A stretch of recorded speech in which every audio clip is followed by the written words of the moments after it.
The kneeling dive is the second position in our dive progression and helps build confidence entering the water head first from a higher starting position. Begin with a clear demonstration. Start by kneeling on the pool deck in a lunge position with your toes gripping the edge of the pool so your foot does not slip when pushing off. Arms should be extended overhead in streamlined position. From this position, swimmers lean forward until their fingertips are close to the water and then push off the pool deck using both legs, entering the water at a slight angle. After demonstrating, provide hands-on corrections if needed. Position yourself close to the swimmer and gently hold their hands while they maintain streamline. As they lean forward, help guide them to the correct dive position. Swimmers may jump feet first or straight down instead of leaning into the dive. Correct this by giving them consistent verbal cues such as dive out, not down. Safety must be emphasized during this skill.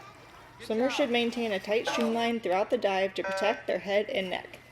Once swimmers enter the water, they should immediately angle their bodies back towards the surface of the water to avoid contact with the bottom of the pool.